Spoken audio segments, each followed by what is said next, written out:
La nación de Israel nació de una forma muy distinta a las demás. Por lo general, las naciones se forman alrededor de un grupo de personas que comparten un lugar en común. Los vecinos se asocian por intereses en común, cooperan entre sí, establecen un orden de beneficio mutuo. Un orden que tiene leyes y tiene un gobierno en común. A diferencia de la norma, Israel nació como una nación antes de tener tierra. Lo que los identificó como nación fue su relación con Dios. El Señor escogió a Israel para ser su pueblo especial, y los israelitas aceptaron a Jehová como su Dios. En el desierto, el pueblo de Israel recibió sus leyes de convivencia aún antes de contar con el territorio donde ponerlas en práctica. En este capítulo 21 del libro de Éxodo vamos a encontrar las principales leyes de convivencia social. Vamos a presentaros la lista completa, pero la vamos a enlazar con el libro de Deuteronomio, porque es en este libro donde puedes encontrar cada una de las principales leyes de convivencia de Israel. En este pasaje, Dios está enseñando a su pueblo a cómo vivir en justicia y en respeto. Puedes pensar ahora mismo, qué lejos está aquella Israel de la de ahora. A lo mejor has pensado eso.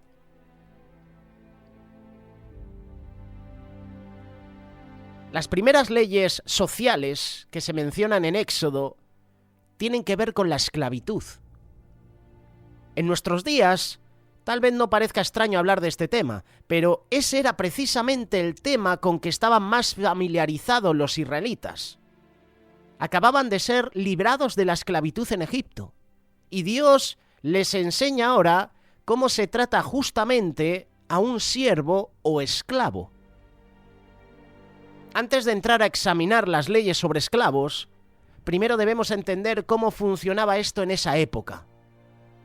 En tiempos bíblicos, las naciones hacían guerra con sus vecinos no solo para conquistar territorio, también para obtener esclavos y mano de obra barata. Era parte del botín. La segunda carta de Pedro, capítulo 2, verso 19, dice lo siguiente: porque el que es vencido por alguno es hecho esclavo del que lo venció. Y no solo está hablando de una esclavitud física, está hablando también de las cadenas y de esos pecados que cometemos que nos esclavizan. El que practica el pecado es esclavo del pecado. Así que este pasaje lo podemos entender de varias formas, porque el que es vencido por alguno es hecho esclavo de lo que venció. Si mi debilidad, por ejemplo, es la pornografía, el afán, el dinero, voy a ser probado, voy a ser tentado en esa área de mi vida. Y si caigo, soy esclavo de ese pecado. Soy esclavo del que me ha vencido. En este caso, la pornografía, el amor al dinero, es mi amo. Esto le pasó al joven rico. Señor, ¿qué he de hacer para tener la vida eterna? Vende todo lo que tienes, dalo a los pobres. ¿Has guardado los mandamientos? Sí, todos los he guardado desde que era joven. Bien, una cosa te falta. Vende todas tus posesiones. Vende todo lo que tienes, dalo a los pobres. Y se fue triste, porque tenía muchas posesiones. El Dios de este joven era el dinero. Era el materialismo. Es decir, fue vencido por algo que lo tenía como Dios, porque el que es vencido por alguno es hecho esclavo del que lo venció. En el mundo antiguo, los conquistadores hacían lo que querían con los conquistados, pero no debía ser así entre el pueblo de Israel. Por primera vez en la historia, se pusieron límites a la esclavitud, y la principal razón por la que la gente caía en esclavitud en Israel no era por guerra, era por deudas, era por necesidad económica. No es que alguien fuera a someter a otro para ser su esclavo, sino ellos mismos lo solicitaban por necesidad, tal como se explica en el libro de Levítico, que próximamente estudiaremos. Levítico capítulo 25, verso 39 y 40. Y cuando tu hermano empobreciere, estando contigo, y se vendiera a ti, no le harás servir como esclavo, como criado, como extranjero estará contigo, hasta el año del jubileo te va a servir, o te servirá. Cuando una persona cae en tal crisis económica que no puede salir adelante por sí solo, entonces se veía en la necesidad de, entre comillas, venderse como esclavo para cubrir sus deudas o necesidades. Y en muchas ocasiones ofrecían el trabajo de sus hijos, en tanto podían recuperar el dinero suficiente para redimirlos. Y Jesús, lo creas o no, dio un ejemplo de esto en una parábola. Mateo capítulo 18, verso 23 en adelante. Por eso el reino de los cielos puede compararse a cierto rey que quiso ajustar cuentas con sus siervos. Y al comenzar a ajustarlas, le fue presentado uno que le debía 10.000 talentos. Pero no teniendo él con qué pagar, su señor ordenó que lo vendieran junto con su mujer e hijos y todo cuanto poseía, y así pagara la deuda. Cómo el Antiguo Testamento y el Nuevo Testamento están vinculados. Y a lo mejor lo que lees en el Antiguo Testamento no lo entiendes, pero cuando lo comparas con el Nuevo Testamento, en este caso con esta parábola de Jesús, entonces conoces.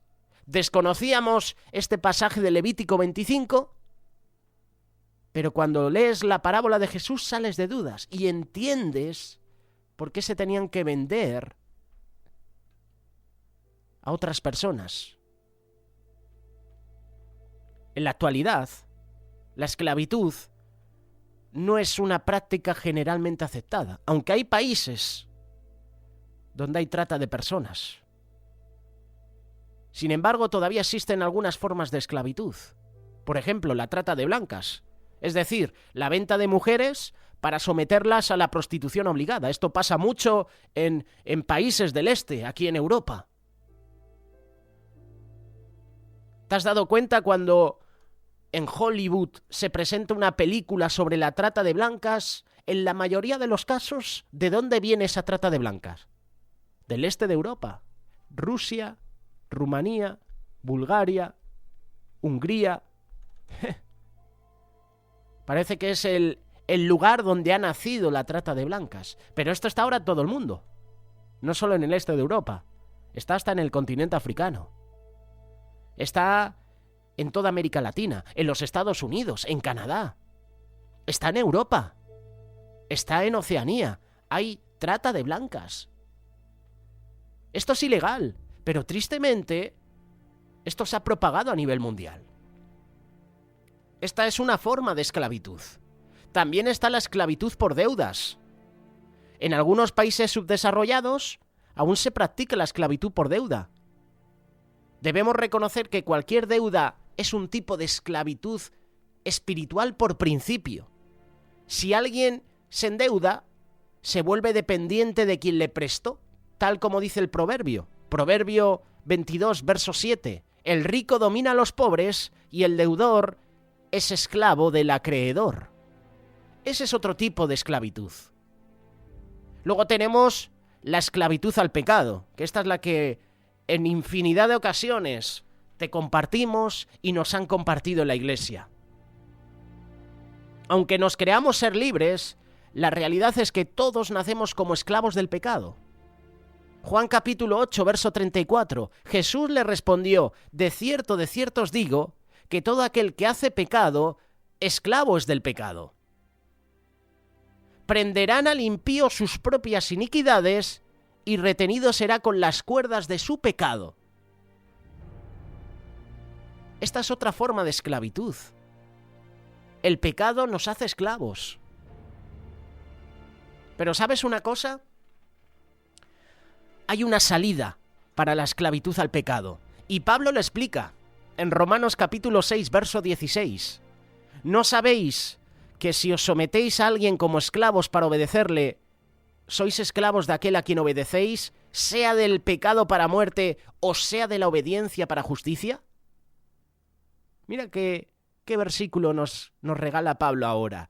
Pero gracias a Dios, que aunque erais esclavos del pecado, habéis obedecido de corazón aquella forma de doctrina a la cual fuisteis entregados y libertados del pecado. De esa manera vinisteis a ser siervos de la justicia. Cuando tienes un encuentro personal con Cristo, Él rompe esa cadena de pecado. Ya no eres esclavo del pecado, eres libre. Pero ya no puedes volver a pecar más. Eso se lo dijo Jesús a la mujer adúltera. Ni yo te condeno, vete y no peques más. Hay gente que por, entre comillas, aceptar a Cristo, ya tienen la salvación garantizada, y eso es un error. Eso es una doctrina falsa. Si tú aceptas a Cristo, Jesús te dice: eres nueva criatura, eres nueva persona, vete y no peques más. Esto de las doctrinas que salen hoy en día, de que acepta a Cristo y ya lo tienes todo hecho y puedes seguir con tu vida, eso es una doctrina diabólica, errónea. Hay que perseverar cada día. Hay que guardar cada día la salvación. Cada día me tengo que poner a cuentas con Cristo. Señor, en este día te he fallado. Señor, en este día he cometido pecado. Cuando te levantas, cuando te acuestas, ponerte a cuentas con el Señor. Vete y no peques más, fueron las palabras de Jesús a la mujer adúltera. Y hoy Jesús nos dice: yo te perdono, yo te restauro, vete y no peques más.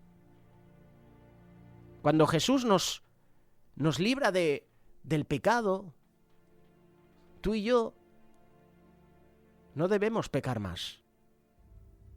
Pero somos humanos, somos débiles y por supuesto fallamos todos los días.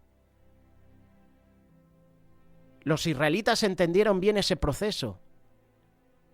Habían sido esclavos de Egipto, luego fueron liberados y enseñados a obedecer la justicia de Dios. Y de la misma manera nosotros nacimos esclavos al pecado, pero la sangre del Cordero de Dios nos ha librado de esa esclavitud y ahora debemos aprender a ser siervos de justicia. Teniendo ahora una idea básica de cómo operaba la esclavitud en los tiempos bíblicos y actuales, regresemos a este pasaje de Éxodo capítulo 21 y así vamos a entender las normas que Dios estableció sobre los siervos y los esclavos en Israel. Recuerda que estamos capítulo a capítulo con el libro de Éxodo. Si te acabas de conectar, bienvenido a este estudio bíblico. Podemos compartirte estos espacios a través de Telegram, a través de iVoox, Spotify. En este canal de YouTube de Radio Solidaria puedes encontrar este mensaje, este estudio. Había un tiempo límite de esclavitud.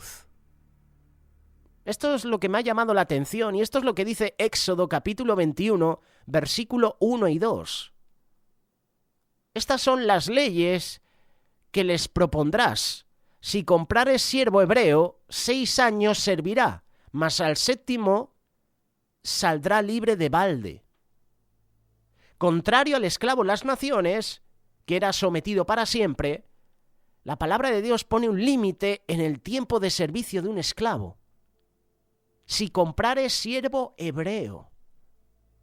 Un esclavo podía servir a su amo por 6 años. Y al 7º año el esclavo debía ser puesto en libertad, y eso le daba una nueva oportunidad en la vida. Había un tiempo límite de esclavitud. Habían también relaciones familiares durante ese tiempo de esclavitud. Aunque la esclavitud tenga un tiempo máximo de 7 años, lo creas o no, 7 años es mucho tiempo. Podríamos decir que 7 años Moisés, o mejor dicho, no Moisés, Jacob fue, entre comillas, esclavo de su suegro. Porque su suegro le hizo trabajar 7 años por conseguir a Raquel. Y no fueron solo 7, fueron 14. Hemos visto en estudios bíblicos cómo luego el suegro de Jacob le da el cambiazo. No, es que en nuestra cultura no solemos dar a la hija menor antes que la mayor. Así que has trabajado 7 años por Raquel, te voy a dar ahora a la mayor Lea y vas a tener que trabajar otros 7 años para que te dé a la menor, que es la que tú quieres, que es por la que estás suspirando, es la que está conquistando, es por la que estás enamorado. Podemos decir que Jacob fue esclavo de su suegro. Yo me atrevo a decirlo con total libertad. A lo mejor puedes decir, no, yo creo que fue siervo. Para mí fue esclavo. Esclavo porque al final el suegro le mintió.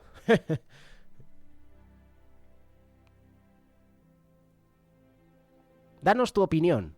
¿Siervo o esclavo? ¿Jacob fue siervo o esclavo de su suegro? Yo digo esclavo, pero tú puedes dar tu opinión al respecto.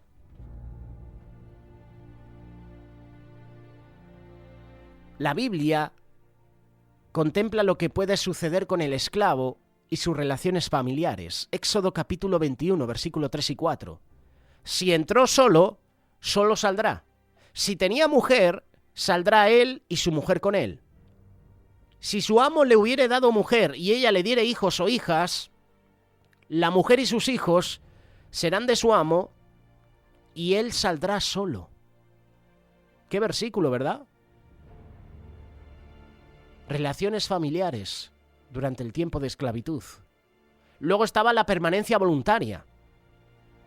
La Biblia también menciona que llegando el final de su tiempo de servicio, el siervo no desea ser puesto en libertad.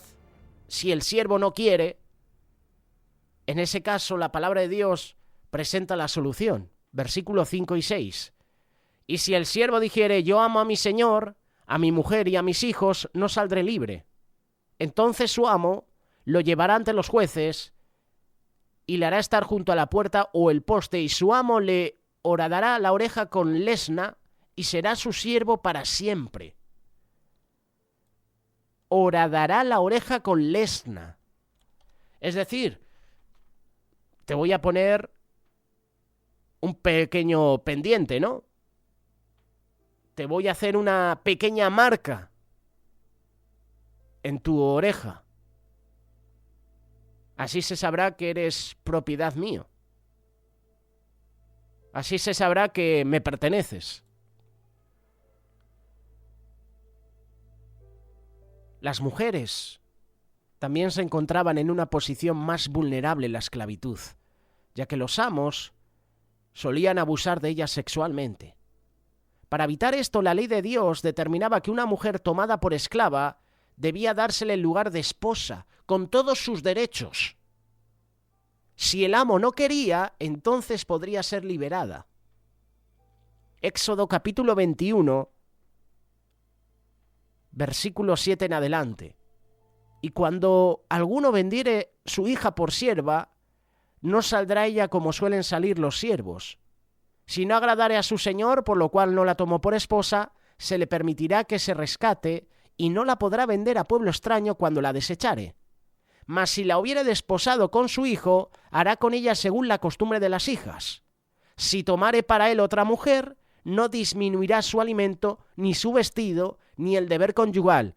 Y si ninguna de estas 3 cosas hiciere, ella saldrá de gracia sin dinero.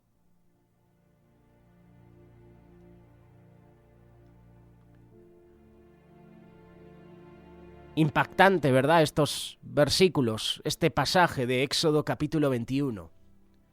Pero la cosa no termina aquí, porque al igual que hemos mencionado las leyes de esclavitud, las leyes sobre los esclavos, este capítulo 21, la segunda parte del versículo 12 al versículo 34, habla sobre las leyes de restitución. Es decir, esta parte del pasaje habla sobre la restitución por causa de daños. Dios quiere que su pueblo aprenda a asumir responsabilidad por sus actos. Según sea el daño, así será la pena. Y en este pasaje se presentan los casos más graves primero y luego los menores. Por ejemplo, Éxodo capítulo 21, verso 12. El que hiriere a alguno, haciéndole así morir, él morirá. Es decir, daño de muerte. Si alguien provoca la muerte de otro, la pena es equivalente. ¿Cuál es? La muerte. El que hiriere a alguno, haciéndole así morir, él morirá. Ahora podríamos preguntarnos si esto aplica también a las muertes accidentales. Lo creas o no, la Biblia, la palabra de Dios, da la respuesta. Éxodo capítulo 21, verso 13. Mas el que no pretendía herirlo, sino que Dios lo puso en sus manos, entonces yo te señalaré el lugar al cual ha de huir. Solo en caso de que la muerte haya sido accidental, la ley a una provisión para que el homicida pueda refugiarse.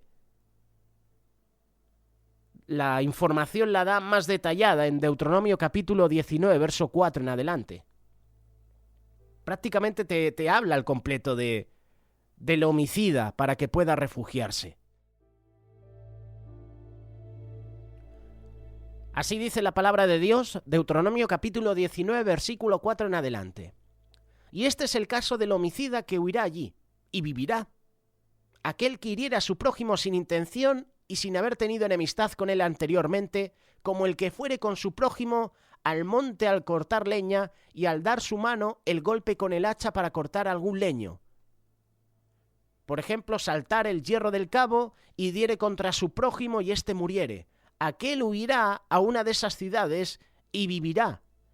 No sea que el vengador de la sangre, enfurecido, persiga al homicida y le alcance por ser largo el camino y le hiera de muerte, no debiendo ser condenado a muerte por cuanto no tenía enemistad con su prójimo anteriormente. La justicia de Dios contempla tanto el lado de la víctima como el de la persona que causó el accidente. Ambos son considerados. Si quieres más información, te invito a que leas Deuteronomio capítulo 19. Habla de las ciudades de refugio. También Números capítulo 35, verso 9 en adelante. La excepción es para las muertes accidentales. Pero si fuera adrede, entonces el asesino debe pagar con su muerte y no podrá refugiarse ni aún en el santuario. Éxodo capítulo 21, verso 14. Pero si alguno se ensoberdeciere contra su prójimo y lo matare con alevosía, de mi altar lo quitarás para que muera. Leyes de restitución, el daño de muerte. Tenemos también ataque a los padres. Es que este pasaje de Éxodo capítulo 21 es interesante porque todo lo que Dios menciona en este pasaje, esto se está viviendo en la actualidad. Ataque a los padres. Dios considera como criminal a alguien que ataca física o verbalmente a sus padres y le asigna la pena máxima. Versículo 15. El que hiriera a su padre o a su madre morirá. Igualmente el que maldijera a su padre o a su madre morirá. El verbo que se traduce como hiere en hebreo es naká, que también se puede traducir como golpear, atacar y aún matar. El secuestro también. Dios asigna la pena de muerte a los secuestradores y a los traficantes de personas. Éxodo capítulo 21, verso 16. Asimismo, el que robare una persona y la vendiere, o si fuera hallada en sus manos, morirá. Dios hará justicia a esas personas que han sido secuestradas y han sido asesinadas. Dios hará justicia a esas personas que han sido maltratadas, abusadas. Dios hará justicia, por ejemplo, ahora que estamos en la actualidad de Israel y el grupo terrorista Hamás, Dios hará justicia a esos rehenes secuestrados por Hamás. Dice la palabra: asimismo el que robare una persona y la vendiere, o si fuera hallada en sus manos, morirá. A lo mejor tú dices: José, pero eso ya fue en la época, eso era en el Antiguo Testamento, ahora la cosa es diferente. Yo creo que no. Morirá, va a morir, eternamente. Porque si secuestras, si matas, y encima no te arrepientes de corazón, muerte eterna, totalmente. Y la justicia humana no es la justicia de Dios. Prefiero caer en las manos de Dios que en las manos del hombre. Porque al menos sé que Dios me va a corregir, me va a disciplinar y va a tener misericordia de mí. Pero el hombre... el hombre que manipula leyes, el hombre que soborna jueces, el hombre que hace leyes a medida para gobernar, el hombre que da más prioridad al agresor que a la víctima. Prefiero caer en las manos de Dios que en las manos del hombre, porque el hombre no hará misericordia, Dios sí. Estamos terminando este pasaje de Éxodo capítulo 21. Más leyes de restitución, los pagos por daños personales, versículo 18 y 19. Cuando alguien causa una herida a otro que no sea de muerte, este debe responder pagando una compensación por el tiempo que el otro no pueda trabajar como consecuencia del daño causado. En el caso de los esclavos, el amo no tiene que darle compensación, pero sí será castigado si éste muere. Éxodo capítulo 21, versículo 20 y 21. Y si alguno hiriere a su siervo o a su sierva con palo, y muriere bajo su mano, será castigado. Mas si sobreviviere por un día o dos, no será castigado porque es de su propiedad. Si la herida es una mujer embarazada y ella perdiera al bebé, quien determina la pena es el esposo de la mujer bajo el consejo de los jueces. Te invito a que lo leas, versículo 22. Si alguno riñeren o hirieren a mujer embarazada y ésta abortare, pero sin haber muerte, serán penados conforme a los que les impusiere el marido de la mujer y juzgaren los jueces. No quiero hablar del aborto, pero Dios va a juzgar a esos médicos que incitan a las mujeres a abortar. Dios juzgará a esa mujer que decidiere también abortar. A ese hombre que incita a su mujer a que aborte. Dios hará justicia también. Tenemos el ojo por ojo. ¿Cuántas veces hemos escuchado esta expresión, ojo por ojo, diente por diente? Muchas veces la malinterpretamos. No es un concepto de venganza. Esto es un error que nuestra sociedad nos está metiendo en nuestra mente. El ojo por ojo, diente por diente, no es un concepto de venganza, es un principio de justicia. Es una norma de compensación y de restitución que determina que la persona que ha causado una pérdida debe pagar conforme a la medida del daño que provocó. Versículo 23. Mas si hubiere muerte, entonces pagarás vida por vida, ojo por ojo, diente por diente, mano por mano, pie por pie, quemadura por quemadura, herida por herida, golpe por golpe. Si alguien hace daño a otro, éste debe responder a la medida y compensar el daño que causó. En el caso de los esclavos, la compensación se maneja de forma diferente por su posición. Versículo 26 y 27. Si alguno hiriere el ojo de su siervo o el ojo de su sierva y lo dañare, le dará libertad por razón de su ojo. Y si hiciere saltar un diente de su siervo o un diente de su sierva, por su diente le dejará ir libre. Hay otros daños también, y Dios hace responsable a las personas por accidentes relacionados con los animales de su propiedad. El versículo 28 menciona, si un buey acorneare a hombre o a mujer y a causa de ello muriere, el buey será apedreado y no será comida su carne, mas el dueño del buey será absuelto. Si se descubre que el dueño sabía que el animal era peligroso, pero no hizo nada para evitar la tragedia, entonces la pena será más severa. Por tiempo, te invito a que lo leas, versículo 29, Éxodo capítulo 21. La ley de Dios también lleva a asumir la responsabilidad por los descuidos en la propiedad. Si alguno abriere un pozo o cavare cisterna y no la cubriere, y cayere allí buey o asno, el dueño de la cisterna pagará el daño, resarciendo a su dueño, y lo que fue muerto será suyo. Versículo 33 y 34. Otro ejemplo lo vemos en Deuteronomio, capítulo 22, verso 8. Cuando edifique casa nueva, le harás un muro a tu azotea para que no traigas culpa de sangre sobre tu casa si alguno se cayera de ella. Por principio, Dios nos enseña que cada uno somos responsables por nuestros actos, por nuestra propiedad, y parte de ello es prevenir y pagar por los daños causados. Nuestra nación, España, necesita la ley de Dios. Necesitamos que estos estatutos de Dios, la palabra de Dios, sea una prioridad en esta nación. Sea una prioridad en tu nación.